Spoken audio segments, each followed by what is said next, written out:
Welcome to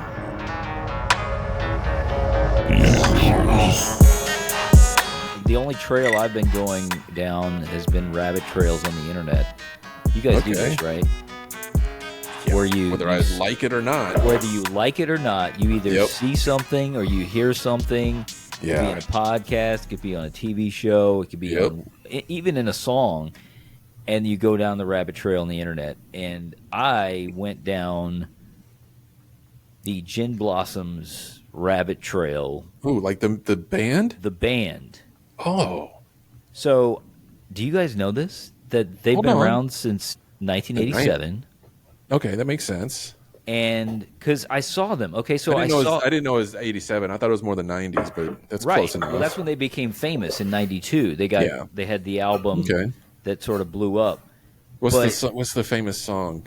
Can we? They had a few, but "Hey Jealousy" was their first. "Hey Jealousy," big. They're hit. not from New Orleans, huh? They are not. They're from Arizona. We're talking Gin Blossoms. Gin Blossoms, yes. So I saw a new live performance of theirs, and they were real quick. Yes. Yeah. Oh yeah, that was good 90s stuff there. Yeah, classic 90s track. "Hey Jealousy." They also had "Found Out About You." That was their two first big hits. Their first album went quadruple platinum, so they sort of made it. But what I did not know, because when the video came up, it was like a modern, like it's them today performing. Okay, and they were way older than. It sounds touched up for today. They were way older than I expected them to be. Wait, hold on. A video popped up of them playing now. Yes, like it's like they 2025. 2025. They just performed outside in a park somewhere, and somebody filmed it, and they put it on this YouTube channel called it's called Top Song or something. Okay. Anyway, I watched the video and I was like, why are Gin Blossoms so old? I know I'm old, but these guys look as old as you too, which have been around since the 80s. Yeah. So I Googled, I was like, Gin Blossoms, when did these guys start? And I didn't realize that they've been around since the 80s, since 1987. So I was like, oh, that makes sense. So they weren't in their 20s in the 90s. They were in their 30s in the 90s. Yeah, they were starting. So they're 20 They're years older actually than one us. of those bands that were really the pioneers that don't get credit. Like the Pixies. When did the Pixies start? Wait, so then the rabbit trail goes to they self-released an album in 1989 called Dusted. And apparently the guy who wrote the two biggest hits that they ever had was a guy named Doug Hopkins, and he was a suicidal alcoholic who got kicked out of the band when they were recording, when they got signed, and they were recording their first official album. Oh, God. They kicked him out of the band. The label was like, this guy can't. Apparently, the stories are that he couldn't even stand up while they were in the studio recording because he was drunk. And sounds like a good rock star to me. Exactly. So he wrote these songs. They blow up, and he's no longer in the band. Wow. And he commits suicide in 1993. He blows his head off. Dude, that got zero. How do I not know that? Like I did not know any of this. I was like completely oblivious, and that was my rabbit trail. I was just, and so I've been listening to the Gin Blossoms. I guess he wasn't getting like any cut on any of that. No, they actually withheld $15,000 from him until he signed over all of his rights to the songs that he had basically written blackmailed him. And so he started another band after. It didn't really do anything. I mean, they blew up basically the year after he got kicked out of the band. Like, because "Hey Jealousy" was top 25, on the Billboard charts. And he's tried to start another band. He got the gold record. It won the gold. It got a gold record, "Hey Jealousy," and he got that because he was still the songwriter. Yeah. They said he put it on the wall for 2 weeks and then he took it down. And then, like, I think a week or so later, he went by a gun and killed himself. But I was just like, how did I not know this? I've heard these songs for 30 years now. Yeah. I just had no idea who even wrote the songs. I was just like, Gin Blossoms, yeah, they're kind of a mellow band. That's the other thing, is their original album was very much more like all the songs are on there. Hey Jealousy's on there. Oh. But it's faster paced and it's way like more punk rock, like 80s punk rock. Mm-hmm. And they were trying to fit more into that that genre that everyone was listening to. Yes. So I don't know. I never really respected the Gin Blossoms, I guess. Like, they were just always one of those 90s bands you were like, yeah, they got some cool songs. Yeah. But you never bought any of their albums. Right, exactly. But this opened up another layer to them that I was not aware that even existed, and just the tragedy of Doug Hopkins and all this stuff. And supposedly there was even going to be a movie about him. Ethan Hawke was going to play him in the early 2000s. It kind of got squashed. Yeah. Nothing came of it because supposedly in his house after he killed himself, they found 18 songs. At least 18 songs that he had written. Did they steal those from him too? No. No. No. Yeah, do you respect them? You said you didn't have respect for them, but now... Well, here's the thing. It's not that I didn't respect them, because I always loved this. I loved Hey Jealousy. I found out about every time it would come on the radio, I would crank it up. I would be like, oh yeah, I like this song. This is a good song. Yeah. But I never liked it enough to like go buy the album. Or like find out, like do a deep dive, right. Like no deep dive, no. Right? Like it's like, I really like this song, but I'm not going to buy the CD, and I don't care who the lead singer is. I don't. I felt like Better Than Ezra was like in that group. Yes, definitely. Bunch of good songs, but I never did the deep dive on them. Right, and what's weird is they were from my hometown. I mean, they were from New Orleans. They were nearby, and I've never seen them live. They perform in New Orleans like twice a year, and I'd never see them. I'm pretty sure Chris and that crew opened for them before. Yeah. Anyway, that was my rabbit trail. What's your last rabbit trail? Well, I mean, you forget that like these bands they're people. Yeah. Like they hit it big, and you just think that they're stars. Right. Guess what? They were poor a minute ago. Just a minute ago, they had nothing. Yes. And they have a story, and they all have stories and drama, especially a band that's been together for at least 5 years before they hit it. It's crazy. Yeah. Bands don't stay together that long. No, and actually they broke up in 1997. Okay. So they didn't. That's why there's not a lot of Gin Blossoms albums. I think there's only 5 total, because they did come back together in the early 2000s. Yeah. But they changed members so often. It was a lot of them, I think, were alcoholics. I think they were, because I mean they are called the Gin Blossoms, which tracks. Yeah, that's an alcohol name for sure. Right. The vodka potatoes. Vodka potatoes. Well, the Gin Blossoms actually is a term. I was not familiar with it before the band, but really did a deep dive. It's a slang term for rosacea. Like when you drink, some people when they drink alcohol, how their cheeks get red. They get red. Really? That's Gin Blossoms. So like what? Yeah. But it's probably named because for drinking. Yes. So also, if people who have rosacea, apparently that happens to them, like if they drink alcohol, and that they call them Gin Blossoms. So, yeah. Okay. Yeah. Deep dive, man. Rabbit trail. That's what I'm saying. Man, on the Gin Blossoms. Hey, Jealousy. That's it. It's a good song. That's it. All right. Yeah. You know what? For me, the biggest, and this is not recent. It's not a trail I've been on recently, but it's out there for you if you ever decide to go. It's still there. Yeah, the world of battle rap. There's rap battles, and I would say that my most significant deep dive on the internet has been just the history of rap battles. You find one, and then you. I mean, if we're not going to talk about professional wrestling, which is its own deep rabbit hole, but if you watch rap battles, you could like someone's rap or their performance, and they kind of put their personality out there. Then you want to find other battles they did and other raps they did. Like, do they have music out, or do they have? And so we were on I have returned to the dating apps also, and I'm out here telling people, you try to put stuff out there that you're into. What do you like? And so someone was like, "Oh, what's a rap battle I should check out?" Because I have one of my prompts is like, things you can geek out on.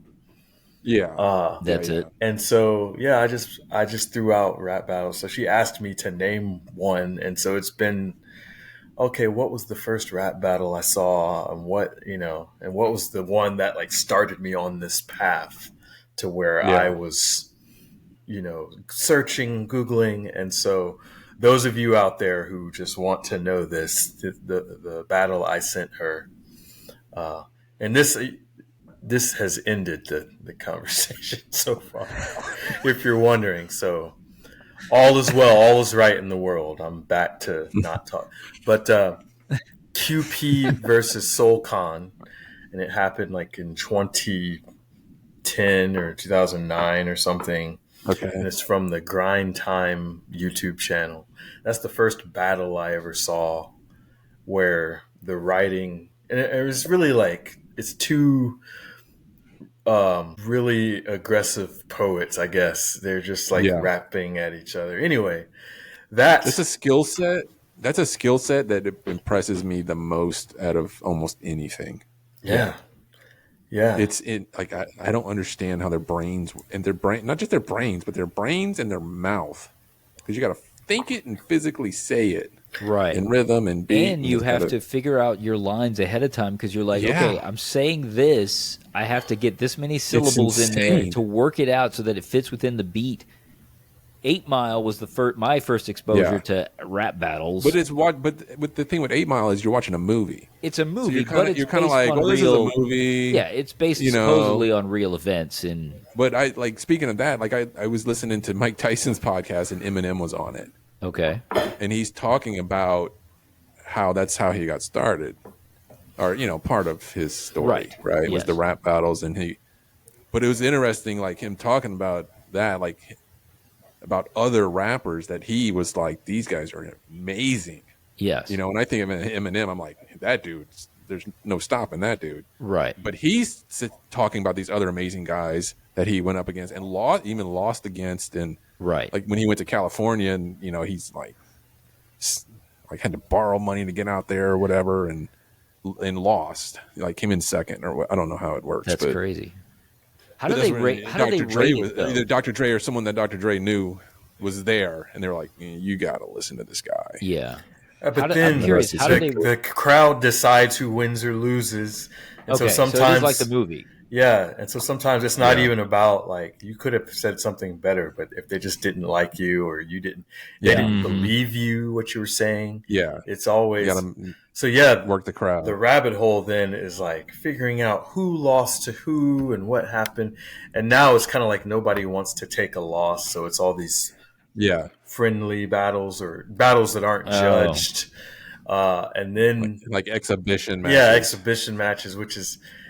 Then it's just like, okay, well, the consensus is this person won, but it wasn't a real battle or whatever. So it's kind of ruined the sport of it, quote unquote. But that's unfortunate. That has been so just me trying to search and find that one battle has kind of led me back to like, oh yeah, cool. I watched this and this led me to this and so on. And there's a wonderful independent film out there. Speaking of Eminem, he was the executive producer of a movie called Bodied, and it was written by a battle rapper who wants to be like a filmmaker. He tried to stop rapping to make films.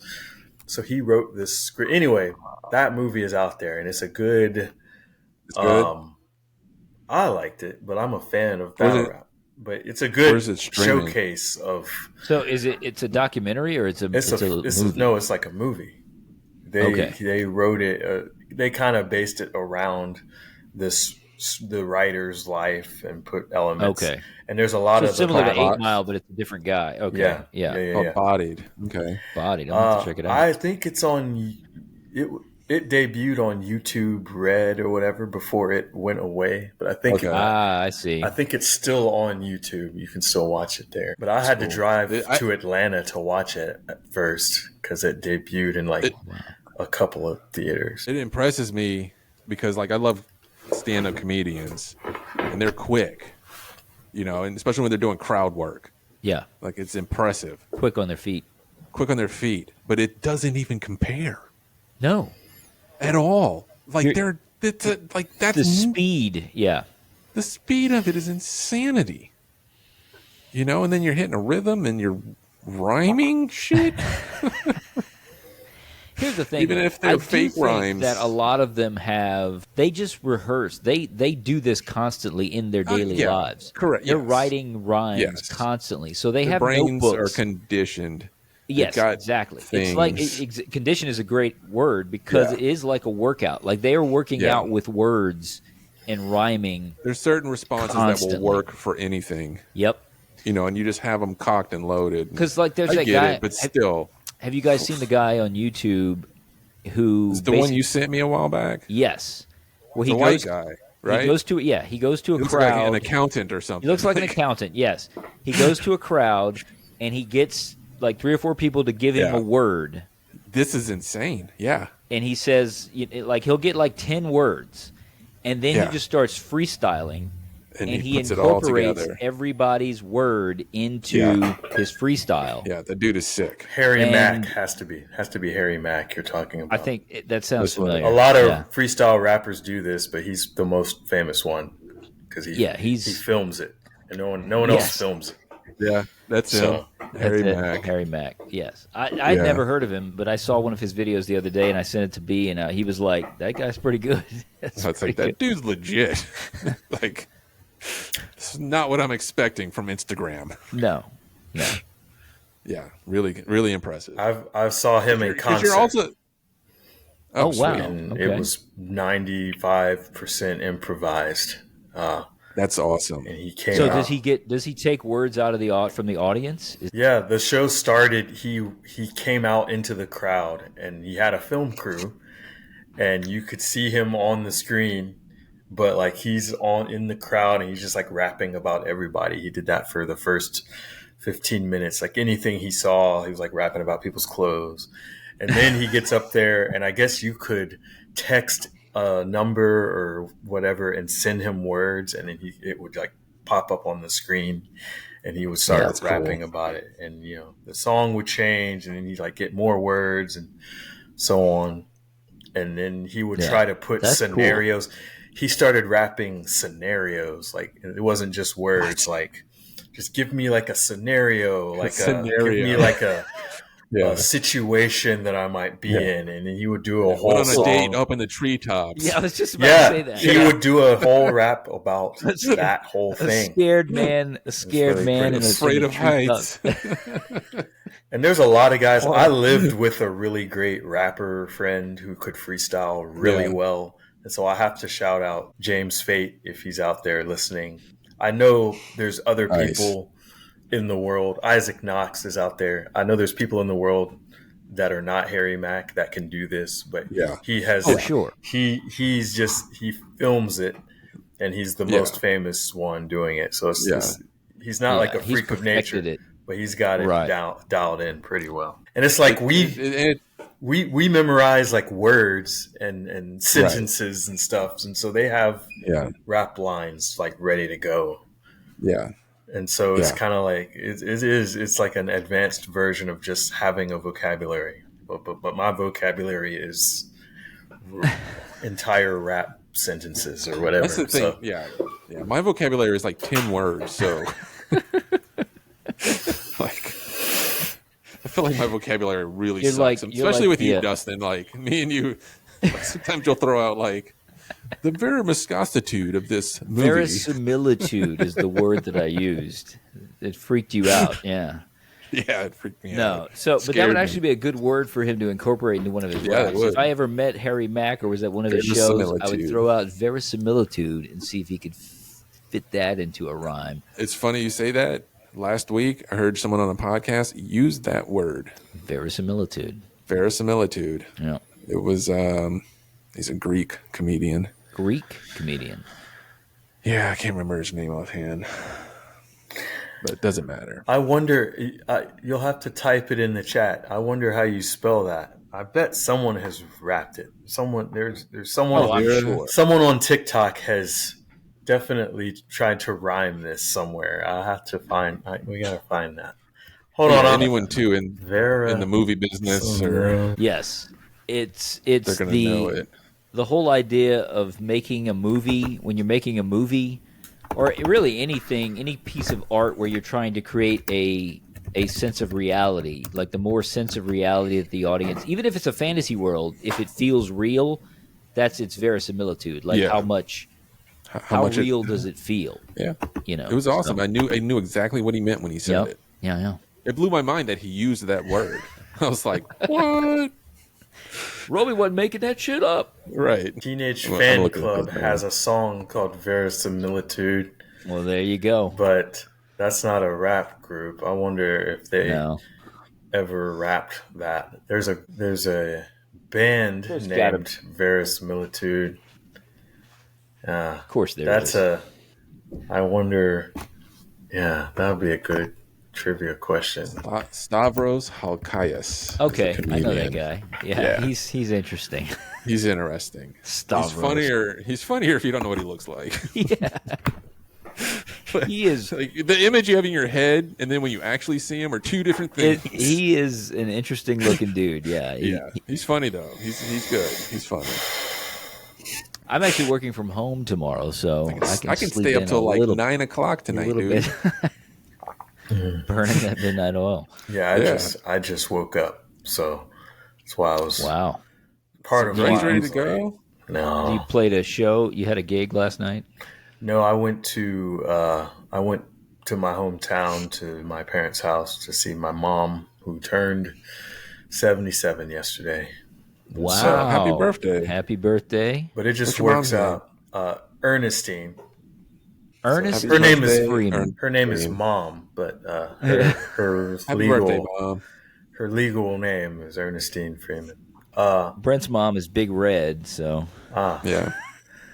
But it kind of works out. I stay up overnights. I stock groceries, so this is kind of like the beginning of my day. Schedule going on. Yeah. The upside down. That's how I used to do it when I was a teacher. Yeah, I just caught up on Stranger Things like a week ago. Yeah, it's funny you say that. Yeah. I didn't see season 4, and I just watched it. Did you like it? Yeah, we watched it. I did. It started out fantastic, kind of went down a bit. Mm-hmm. Yep. And then ended not how I wanted it to end, but not too bad. But not unexpected. Yes. Yeah. No, I liked it. Yeah. I'm going to check out that show. I love the cast. I love all of them. I'm going to check out the final season, which is supposed to be coming out later this year, I believe. So. Yep. Yep, and that'll be the end of Netflix. And my mom caught me watching Outer Banks. Have y'all watched that? No, I have not. This is the worst show that I cannot stop watching. Can't stop watching it. Horrible acting, plot holes like every episode. Like, why would you do that? That doesn't make sense. I can't stop watching it. Is it a plot hole or are they just dumb characters? Both. You can be both. All right. Mm-hmm. Do you watch reality television? No, I haven't since it was popular. Okay. I can't get into What's up?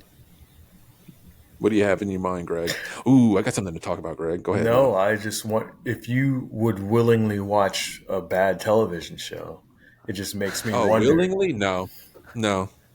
Okay, it just makes me wonder if you to talk about. No, there's a lot of people I talk to. Like I talked to someone else at work this week, and he said the same exact thing. Like it's the worst show, but we watched it all really fast too. They're hunting for treasure is what it is. So they're always got. Each episode has you on the hook, right?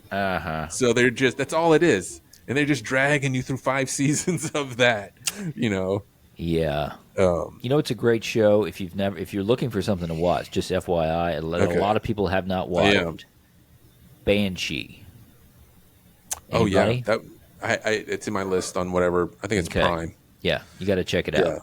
Yeah, it's been in my list. Yeah, if you watch what's the superhero show on Amazon?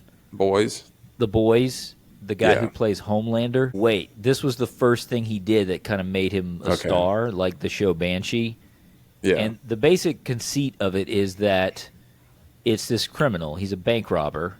Mm-hmm. He gets put in prison. He gets out of prison. This is all in the first episode. I'm not giving away too many spoilers here.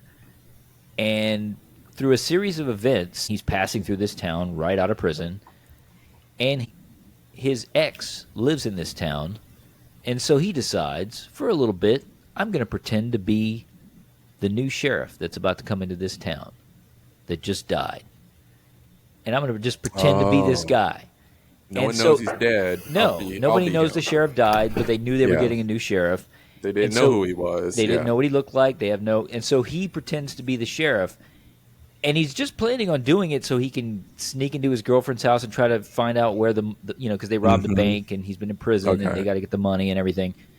And so, through a series of events, he ends up being the freaking sheriff. And like this ruse carries on for like 3 seasons. He becomes the sheriff. Yeah, wow. And he's like he can fight. He's a clever guy, and you know, but he just kind of does shit that an actual sheriff would never seasons? do. 3, 4. Okay. I forget. I like to wait till there's a couple seasons. What I will say though, like it. What I will say though, this was on Cinemax. Here it comes. There is a lot of very gratuitous sex and violence in this show. Oh, it's very similar to Spartacus. Really, Robi? Spartacus. Spartacus goes hardcore. There's not a lot of wieners. But it's had some of the greatest choreographed fights from a television show I've ever seen. Like great action scenes, like just hand-to-hand combat stuff. Mm-hmm. There's a really badass like fight in a car at one point that's just like, oh my god! Like it's just kind of insane how good the show was. The sex sort of peters out, because they try to get the guy audience, I guess, in with a lot of nudity but it's got a great cast. There's this whole Amish population that lives right outside the town of Banshee. That's the name of the town. And there's this ex-Amish guy who's like the mafioso head of the crime in Banshee. Yes. So he's got this past of being an Amish, devout Amish guy, but he's rejected it. But then he still like flagellates himself and has religious stuff. Got that. It's a good show, dude. You got to check it out. We need to write a movie script or a show script about the Amish mafia. They're all Amish, still Amish. There's some kind of hierarchy. I'm sure. Yeah, there has to be. Yeah, I've done zero research on this, by the way. Because they have a church and there's deacons and like a priest. But imagine if it was like a mafia type situation, right? They're like. I'm sure that's out there. Butter, churn that butter better. Yeah, that's what we all need is better butter churners. No, you know what I watched, and I thought of you, Greg. The documentary on Netflix on Vince McMahon. Have you watched that? Yes, I have. I'm not into wrestling, and I highly enjoyed that documentary. That was a fun watch. Wow. I'm surprised you jumped into that. What? How did you get on that train? Well, I thought of you, Greg. I was like, this is something Greg would like. No, I did. It caught my eye because of our discussions on wrestling. I have a wrestling friend who listened to our episode, and they were disappointed.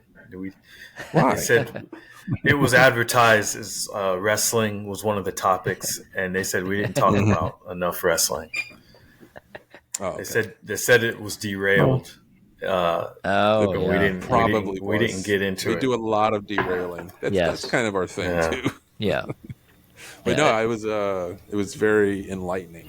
Give me a new perspective on like some of the behind the scenes stuff and Yeah, they covered a lot of his life, but also covered like the history of WWE. The history of the WWE, which was awesome.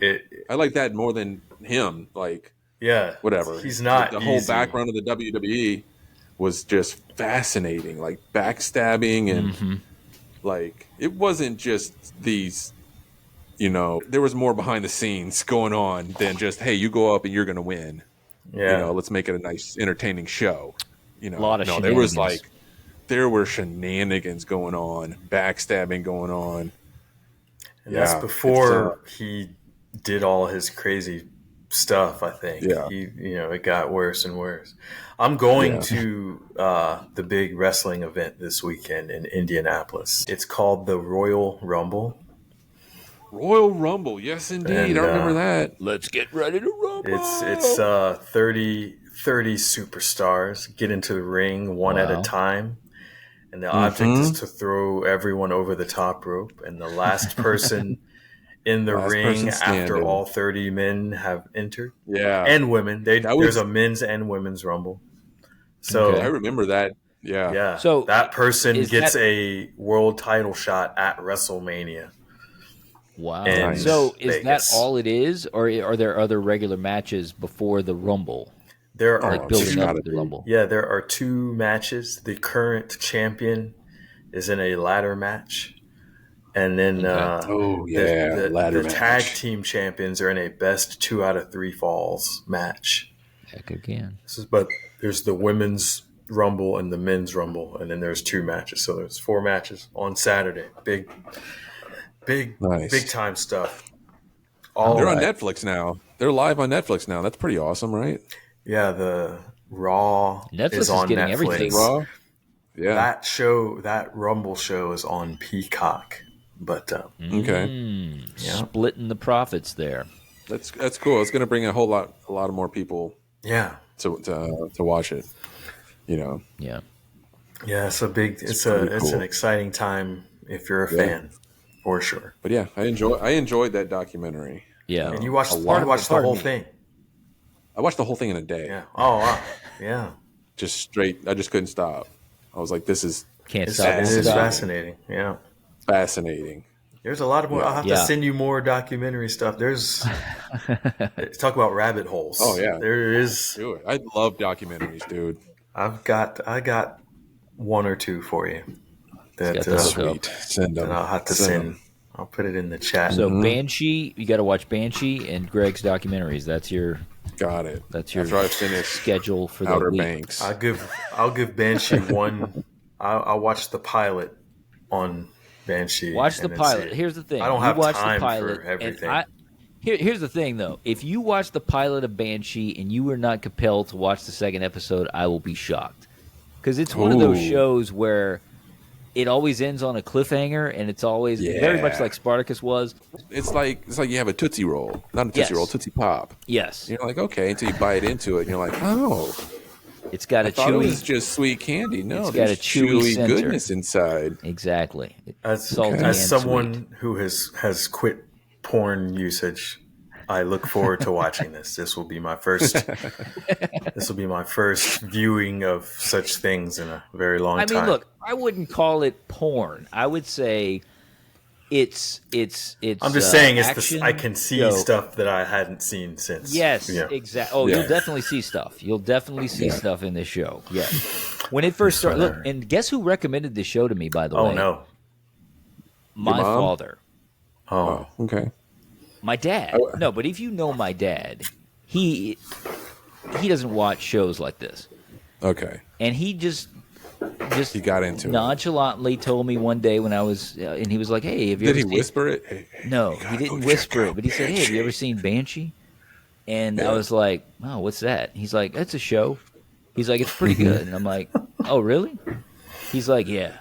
He's like, the action's really good in it. And I was like, the action, okay. I was like, what is it on? And he's like, Cinemax. And I was like,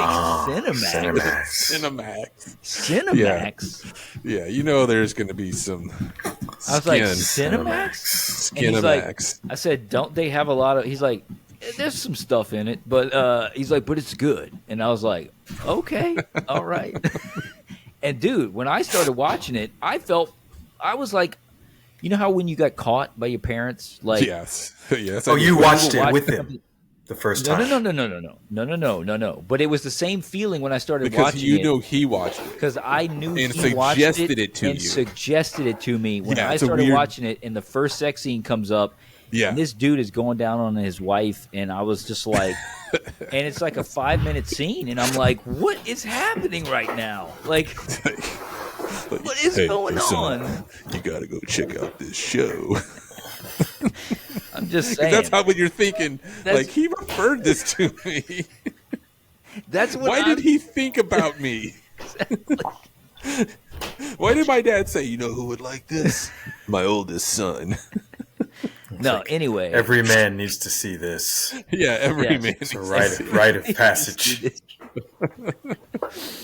So anyway, I would recommend, and look, my wife and I started watching it a couple of times. We kept canceling stuff and we never got to finish it. But at some point, I'm going to finish watching this with my wife. Oh, so you still haven't finished Banshee? No. I want to watch it again though. I want to rewatch it. A couple times. Yeah. Wow. Oh, now you're watching it with the wife. All right. I want to. Yes, we need to do that. So it'll be a good couple experience, I think. You know. Oh yeah. Get the juices flowing. Oh, Lord. Exactly. Yeah. And on that note, somebody's got to say good game though. Nobody said good game. Good game. Well, is the game over? Game's over. Good game. Good game, everybody. Yep. What is your bedtime, Robi? Thanks for listening to The Introverse. New episodes every Monday, wherever the podcasts roam. Catch us on our YouTube channel at Introverse Pod. The Introverse is a part of the Introverse Podcast Network.